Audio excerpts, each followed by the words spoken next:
சொல்றேன், ஜாக்லினுக்கும் சௌந்தர்யாவுக்கும் அந்த நிலைமை வந்து யாருக்குமே வரக்கூடாது. சாச்சனா சிறுவண்டுலாம் போட்டு அந்த அடி அடிக்குது. இதெல்லாம் எதிர்பார்த்திருக்கவே மாட்டாங்க. ஜாக்லின் இந்த சிறுவண்டுலாம் போட்டு நம்மள இந்த அடி அடிக்கும் அப்படின்ற மாதிரி சத்தியமா எதிர்பார்த்திருக்க மாட்டாங்க. எதுக்காக மொத்த பேரும் சேர்ந்து இந்த அடி அடிக்கிறாங்கன்னு பார்த்தீங்கன்னா, ரெண்டு பேரும் 2 நாளா என்ன பண்ணிட்டு இருந்தாங்க, நாங்க வந்து புனித ஆத்மாக்கள் அப்படின்ற மாதிரி மொத்த பேருக்கிட்டையும் ப்ரொஜெக்ட் பண்ணிட்டு இருந்தாங்க. ஸோ புனித ஆத்மாக்கள் தான் நீங்க, அப்போ வாங்கிக்கோங்க அப்படின்ற மாதிரி எல்லாம் பங்குன்னு வச்சுக்கிட்டு இருக்காங்க. இதுதான் உண்மை. ஆக்சுவலாக எதுக்கு முத்துக்குமரன், சாச்சனா, ராணுவ எல்லாருமே இவங்களை சொல்றாங்கன்னா, ஆப்வியஸா தெரியுது இந்த பக்கம் வந்து பார்த்தீங்கன்னா இவங்க 2 பேரும் நடிச்சிட்டு இருக்காங்க. உள்ள இருக்கவங்களுக்கு மட்டும் இல்லை, வெளியே இருக்கவங்களுக்கும் தெரியுது இவங்க வந்து பக்காவா ஒரு ஆக்டிங்கை போட்டுட்டு இருக்காங்க அப்படின்ற மாதிரி. ஸோ அதுதான் பிக் பாஸுக்கே காண்டாயிட்டு இருக்குன்னு நினைக்கிறேன். அதனால தான் பனிஷ்மெண்ட் என்ன கொடுத்துருக்காரு, சோத்துல உப்பு போடாமல் கொடுக்குறேன், சோறை சாப்பிடுங்க அப்படின்ற மாதிரி. அப்பயா சொரணம் வரட்டும். ஏன்னா 25,000 கிட்ட உங்களுக்கு பேமெண்ட். ஸோ பேமெண்ட்டையும் வாங்கிக்கிட்டு நான் சொல்ற வேலையை செய்யாம உள்ள உட்காந்துட்டு இருக்கீங்கன்னா எவ்வளவு காண்டாக அந்த மனுஷனுக்கு. அதனால தான் பார்த்தீங்கன்னா இரிட்டேட் ஆகி இந்த மாதிரி வந்து பனிஷ்மெண்ட் தானே இப்போ பாரு கொடுக்குற பனிஷ்மெண்ட் சோத்துல உப்பு போடாம ஒரு சாப்பாடு கொடுத்து, சாப்பாடு மட்டும் இல்லை நான் கொடுக்குறத மட்டும் தான் நீங்க சாப்பிடணும், எதை கொடுத்தாலும் அதை தான் சாப்பிடணும் அப்படின்ற மாதிரி கொடுத்துருக்காரு. எனக்கு தெரிஞ்ச ஒரு பெஸ்ட் பனிஷ்மெண்ட் தான் நினைக்கிறேன். ஏன்னா அப்பதான் கொஞ்சமாவது பார்த்தீங்கன்னா வலிக்கும். ஏன்னா உள்ள இறங்காதுல, கொமட்டும்ல, வேற எதையும் சாப்பிடக்கூடாதுல, வீட்டுக்குள்ள எதுவும் சாப்பிடக்கூடாதுல, அப்பயாவது கொஞ்சம் தோணும். அட்லீஸ்ட் அவங்க சொன்னதுக்காகாது கொஞ்சமாவது ட்ரை பண்ணியிருக்கலாம். எனக்கு தெரிஞ்சு இதில் ஒஸ்டா 4 பேர் பண்ணியிருந்தாங்க. ஒன்று ஜாக்லின், சௌந்தர்யா, அதுக்கடுத்து அருண், அதுக்கடுத்து பார்த்தீங்கன்னா அன்ஷிதா. இவங்களாம் என்ன பண்ணிட்டு இருந்தாங்கன்னா அந்த டாஸ்க்கு கொஞ்சம் கூட எஃபோர்ட் எடுக்காம இருந்தாங்க. இதில் அன்ஷிதாவும் அருணும் எங்க தப்பிச்சாங்கன்னா, ஒரு சில இடங்கள்ல 2 பேரும் பார்த்தீங்கன்னா அட்லீஸ்ட் அந்த டாஸ்க்ல வந்து ஒரு சில பேரை வந்து இரிட்டேட் பண்ணிட்டு இருந்தாங்க. ஆனால் ஜாக்லினும் சௌந்தர்யாவும் எங்கேயுமே பண்ணல. டெவிலா இருக்கும் போது அவங்க பண்ணல, அதே மாதிரி ஏஞ்சலா இருக்கும் போது பர்ஃபார்மன்ஸ் பண்ணல. ஏஞ்சலா இருக்கும்போது பர்ஃபார்மன்ஸ் பண்ணாங்க, அந்த டாஸ்க்குக்கான பர்ஃபார்மன்ஸ் பண்ணல. ஜாக்லின் வந்து தனியான ஒரு பர்ஃபார்மன்ஸ் பண்ணிட்டு இருந்தாங்க. அதாவது ரஞ்சித் போட்டு பொளந்தாங்க பார்த்தீங்களா, அதுதான் அவங்களோட தனிப்பட்ட பர்ஃபார்மன்ஸ். தனிப்பட்ட பர்ஃபார்மன்ஸ் என்னன்னு பார்த்தீங்கன்னா, அந்த டாஸ்க் இல்லாத வெளியே வந்து இந்த மாதிரி வந்து அப்பா மாதிரி பார்த்தவங்கள அங்கிள் மாதிரி பார்த்தன்னு ஒரு பர்ஃபார்மன்ஸ் போட்டுட்டு இருந்தாங்க.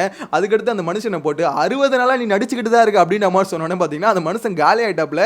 என்னடா என்ன மங்களம் சார்னு ஒரு போஸ்டிங்லாம் கொடுத்தீங்க, கேங்குலாம் சொன்னீங்க, கடைசியில் இப்படி தனியாக போட்டு என்ன பொலன்னு பொழக்கிறீங்க அப்படின்ற மாதிரி ஒரு பக்கம் அப்செட் ஆயிட்டாப்ல. இப்பயாவது இந்த கோவா கேங்கில் இருக்கவங்களுக்கு புரியும்னு பார்த்தா இந்த ரயன் இருக்கானே, அவன் எதுக்காக இருக்கான், என்ன பண்றானே புரியலங்க. அவன் வந்து மூளை அவனுக்கு இருக்குன்னு நினச்சிக்கிட்டு இருக்கோம். ஆனால் என்ன பண்ணிடுறான்னா மூளையை அப்பப்போ ஆஃப் பண்ணி வச்சிருவான்னு நினைக்கிறேன். இன்கேஸ் அவன் மூளையை ஆன் பண்ணி வச்சிருந்தான்னு வச்சுக்கோங்களேன், ஜாக்லின் பண்ணுற இந்த வேலை எல்லாமே கண்டுபிடிச்சிருப்பான். அவன் என்ன பண்ணிடுறான், இவங்க கூட சேரும்போது மூளையை ஆஃப் பண்ணுறவன் போல இருக்கு. இவங்களுக்கு ஒன்லி என்ன பண்ணணும், அட்வைஸ் பண்ணணும். அதுக்கடுத்து பார்த்தீங்கன்னா ஏதாவது தப்பு இருந்தால் தப்பை சொல்லணும். ஆனால் நம்ம ஒரு தப்பு பண்ணிட்டு இருக்குமே, ஒரு கேங்காக விளையாடுறோமே, இந்த கேம் வந்து கேங்காக விளையாடுற கேம் இல்லையே அப்படின்றது எவனுக்குமே ரியலைஸ் ஆகவே மாட்டுது. ஒருத்தனை அடிச்சுக்கிட்டா மட்டும்தான் இங்கே தனியாக தெரிய முடியும். தனியாக தெரிஞ்சால் மட்டும்தான் மக்கள்கிட்ட சப்போர்ட் வரும். அப்போ தான் தனியாக கப்பு வாங்க முடியும். அந்த எந்த விதமான ஐடியாவுமே இல்லாமல் ரயன் என்ன பண்ணுறான், இந்த டீம் வந்து கொஞ்சம் செதஞ்சிச்சுல, இந்த செதஞ்ச இந்த இதெல்லாம் பார்த்தீங்கன்னா சரி பண்ணணும் அப்படின்ற மாதிரி நேத்துலேருந்து ஒர்க் பண்ணிட்டு இருக்கான். ரஞ்சித் என்ன பண்ணினா திருப்பி கூட்டு வந்து பார்த்தீங்கன்னா ஜாக்லின் கூட பேச வச்சு சார் சமாதானம் ஆயிக்கோங்க அப்படின்ற மாதிரி பேச்சப் பண்ணிட்டு இருக்கான். டேய் என்னடா பண்ற நீ, உனக்கு புரியலையா, நீயும் அடமாட்டுற. இப்போ மற்றவங்களையும் வெளியே ஒரு சில பேர் பார்த்தீங்கன்னா அடிபட்டு வெளியே போறாங்க. ஸோ அடிபட்டு வெளியே போறவங்களையும் திருப்பி உள்ள கூட்டு வந்து விட்டுற, அதாவது நானும் திருந்த மாட்டேன் உங்களையும் திருந்த விட மாட்டேன் அப்படின்ற மாதிரி ரயன் எனக்கு தெரிஞ்சு சுத்திட்டு இருக்கான்னு நினைக்கிறேன். எனக்கு தெரிஞ்சு உள்ள வரும்போது பயங்கரமான ஒரு பிளேயரா இருப்பான் ரயன் அப்படின்ற மாதிரி நினைச்சிட்டு இருந்தாங்க. ஆனால் இப்படிப்பட்ட பிளேயரா இருப்பான்னு தெரியல.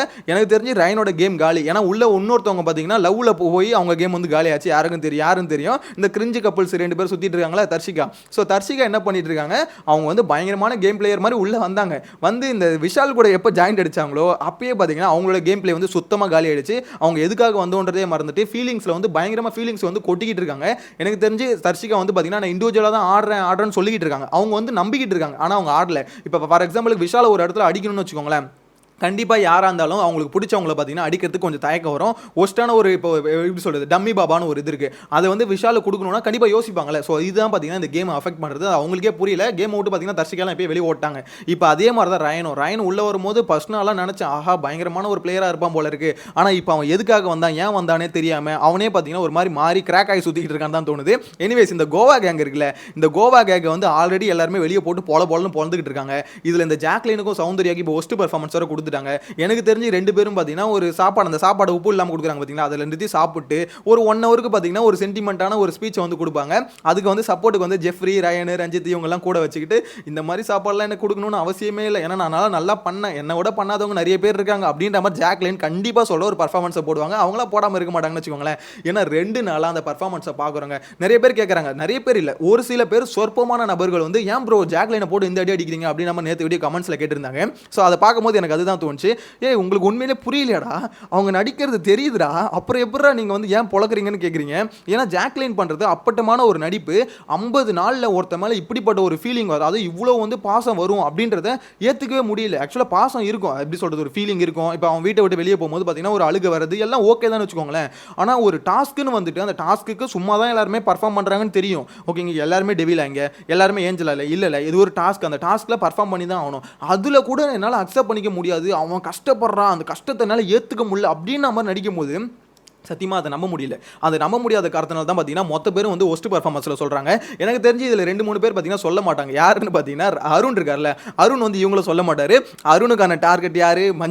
மஞ்சரி தான் என்ன பண்ணுவார், இந்த மாதிரி ஒஸ்ட் பர்ஃபார்மன்ஸில் கண்டிப்பாக அருண் அவங்கள தான் சொல்லுவார்.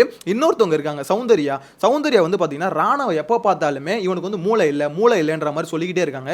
எனக்கு என்ன புரியலனா, எப்படி ஒருத்தனை பார்த்து தொடர்ந்து இந்த வார்த்தையை வந்து அவங்க யூஸ் பண்ணிக்கிட்டே இருக்காங்க. மூளையே உனக்கு இல்லைன்னு அவன் ட்ரிகராகி வார்த்தையை விட்டான்னு சொல்லிட்டு புடிச்சிக்கிறாங்க. விஜய் சேதுபதி சொல்றாருல அது தப்புன்னு, அப்ப இது கரெக்டா? இதை மட்டும் கேட்க மாட்டார்ல ஒரு அப்படின்னு நம்ம தான் தோணுது. யோசிச்சு பாருங்க, ஜாக்லினும் சௌந்தர்யாவும் அவனை ட்ரிகர் பண்ணிக்கிட்டே இருக்காங்க. ட்ரிகர் பண்ணி அவன் என்ன பண்ணிடுறான், டக்குன்னு ஒரு வார்த்தையை விட்டோன்னா அதை பிடிச்சி போட்டு பொலன்னு பொழகிறாங்க. இது ரொம்பவே தப்புங்க. ஒருத்தனை பார்த்து மூளை இல்லைன்னு சொல்றது. எனக்கு தெரிஞ்சு நேத்து வந்து ராணுவ ஒரு சம்பவம் பண்ணா, சிறப்பான தரமான சம்பவம். ஏன்னு பார்த்தீங்கன்னா மஞ்சரிக்கு வந்து நாமினேஷன் ஃப்ரீ பாஸ் போகுது. இந்த நாமினேஷன் ஃப்ரீ பாஸ் வந்து அவங்களுக்கு போகக்கூடாதுன்னு ஜாக்லின் ஒரு பக்கமும், இன்னொரு பக்கம் டப்பா அருண் இருக்கார்ல, தகர டப்பா, ஸோ 2 பேரும் பார்த்தீங்கன்னா முட்டு கொடுக்குறாங்க. அதாவது அவங்களுக்கு போகக்கூடாது அப்படின்றதுக்காக என்னென்ன பர்ஃபார்மன்ஸ் போட முடியுமோ, என்னென்ன கேள்வி கேட்க முடியுமோ கேட்டுக்கிட்டே இருக்காங்க. ஒரு பக்கம் ராணுவம் வந்துருச்சு, மஞ்சரிக்கு போகக்கூடாதுன்னு தான் இவ்வளவும் பண்ணுறீங்க நீங்கள், இது ரொம்பவே அன்ஃபேராக இருக்குது அப்படின்னு நின்னா பாருங்க. அங்கே தான் கெத்து. முத்துக்குமரன் கூட என்ன சொல்லியிருப்பாரு, டே நேற்று நீ பேசனல அதுதான்டா உண்மையில கரெக்டான ஸ்பீச் அப்படின்ற மாதிரி சொல்லியிருப்பாப்ல. ஏன்னா அவன் உண்மையில நேற்று எடுத்த ஸ்டாண்ட் இருக்குல்ல, ஒரு விஷயம் அன்ஃபேராக போகுது அப்படின்னும் போது தைரியமாக எந்திரிச்சு நின்று பேசினா பாருங்க, அதுதான் பேச வேண்டிய விஷயம். எனக்கு தெரிஞ்சு ராணுவ கொஞ்சமாக கேமுக்குள்ள வரான்னு தோணுது. அதே மாதிரி தான் ஃபர்ஸ்ட் ப்ரோமோல ராணுவ பார்த்து பார்த்தீங்கன்னா சௌந்தர்யா சொல்றாங்க, இந்த மாதிரி உனக்கு மூளையே இல்லைன்னு, அது உங்களுக்கு இருக்கா இல்லையா அப்படின்ற மாதிரி ஒரு ரிப்ளை ஏதோ கொடுக்குறான். எனக்கு தெரிஞ்சு இதே மாதிரியே கொஞ்சமா பார்த்தீங்கன்னா அவங்க பேசுனா திருப்பி வந்து பார்த்தீங்கன்னா கவுண்டர் போட்டு தட்டிக்கிட்டே இருக்கணும். ஏன்னா ஒருத்தவங்க இதே மாதிரி அவன் பேச விட்டுக்கிட்டே இருந்தான்னு வச்சுக்கோங்களேன், அவங்கள போட்டு அடிச்சு உட்கார வச்சிருவாங்க. பிக் பாஸ் வீட்டை பொறுத்த வரைக்கும் அவ்வளோதாங்க.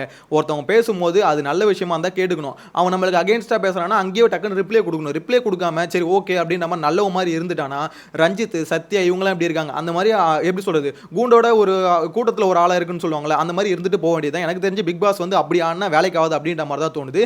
இந்த சீசனை பொறுத்த வரைக்கும் ஜாக்லின் சௌந்தர்யா இருக்காங்களே, இவங்களோட ஃப்ரெண்ட்ஷிப் வந்து பார்த்தீங்கன்னா சௌந்தர்யா கொஞ்சமாவது சப்போர்ட் வெளியே இருந்தது.